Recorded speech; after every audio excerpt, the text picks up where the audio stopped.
Bonjour et bienvenue dans Investimo. Quels sont les points à vérifier avant de signer un Pinel? Nous sommes avec notre expert qui va tout vous expliquer sur le sujet. Stéphane Pelletier, bonjour. Bonjour. Vous êtes directeur associé au sein de l'Institut du patrimoine. Tout d'abord, que faut-il vérifier avant de se lancer dans un Pinel? Alors avant de se lancer dans un Pinel, il faut tout d'abord savoir pourquoi on le fait. Donc il y a 4 grands objectifs derrière la mise en place d'un investissement Pinel. Ça peut être de réduire ses impôts, et c'est souvent ça, mais c'est aussi une façon de constituer, de valoriser son patrimoine, de préparer sa retraite et également de protéger sa famille grâce au système d'assurance décès invalidité. Alors une fois qu'on sait pourquoi on le fait, il faut être vigilant sur les moyens qu'on peut consacrer régulièrement, c'est-à-dire quelle est l'épargne dont on dispose mensuellement. Le premier écueil, ce serait de se dire si je n'ai pas 300 € d'épargne tous les mois de façon régulière, à mon sens, il est urgent de ne pas se lancer dans l'immobilier parce que même si on peut vous faire miroiter des simulations avec peu d'épargne, il est quand même tout de même raisonnable d'avoir un peu d'épargne. Il peut toujours y avoir des imprévus dans l'immobilier. Ce n'est pas forcément 300 € à mettre en plus de sa poche, c'est juste pour prévoir les aléas, des imprévus. C'est ça, c'est pour arriver à combler sereinement le différentiel entre la mensualité, les charges et de l'autre côté la perception des loyers, des économies d'impôts. Et 300 €, c'est plus qu'il n'en faut aujourd'hui, mais le jour où un ballon d'eau chaude, une chaudière ou un coup de peinture seront nécessaires, que l'investisseur puisse faire face. Prévoir 12 mois d'avance, c'est pas idiot?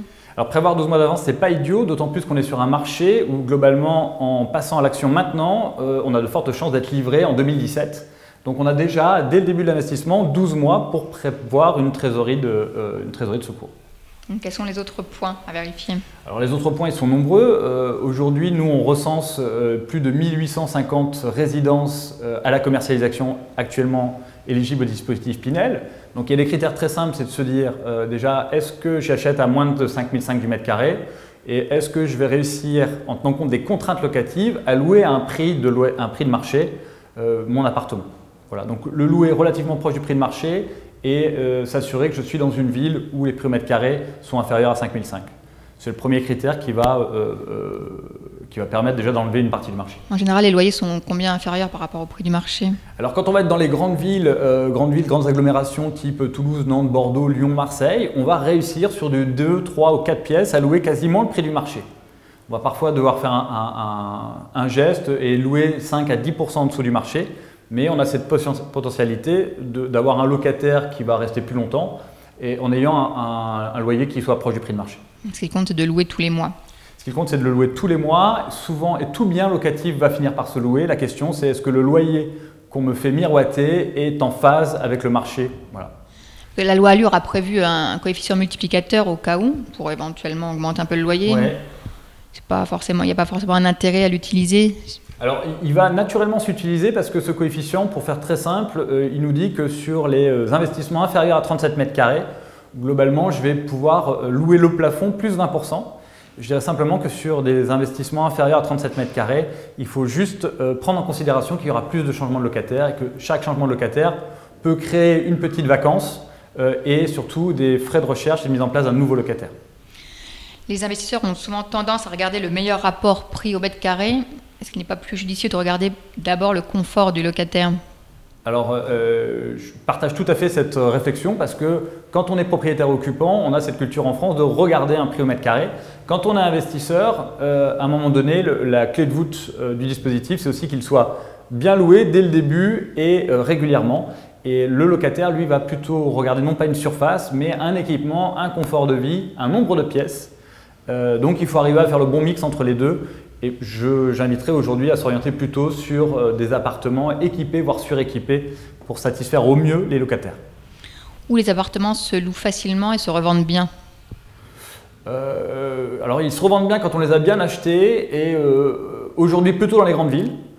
Avec un petit bémol, c'est que les grandes villes sont tellement prisées aujourd'hui par les investisseurs. Si je dis Lyon, si je dis Bordeaux ou Toulouse, c'est des endroits où tout le monde se sent à l'aise pour investir. Et alors peut-être que ça crée une petite spéculation sur les prix.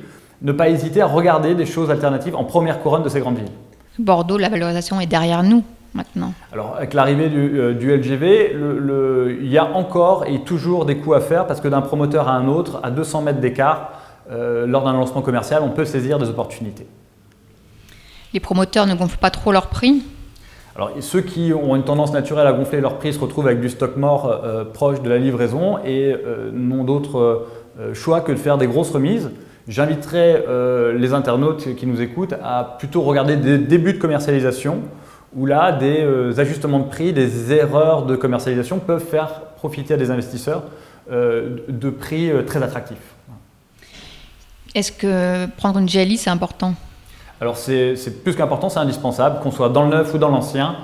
Aujourd'hui, un locataire, aussi solvable soit-il, aussi attrayant soit son profil, peut demain avoir un pépin de vie, se retrouver au chômage et donc avoir une garantie contre les loyers impayés, qui est en plus une garantie illimitée qui marche bien, est un devoir pour tout investisseur. Et comment le promoteur peut-il nous garantir que le programme sera bien livré? Alors, pour cela, en fait, depuis la fin de la Seconde Guerre mondiale, il existe la vente en VFA et on profite en France d'une garantie financière d'achèvement qui va être délivrée alors soit par le promoteur lui-même, c'est ce qu'on appelle une garantie intrinsèque qui n'a que très peu de valeur. Si le promoteur fond les plombs, à ce moment-là, vous n'avez aucune garantie. Donc, il faut privilégier systématiquement la garantie financière d'achèvement extrinsèque délivrée par une banque ou une compagnie d'assurance.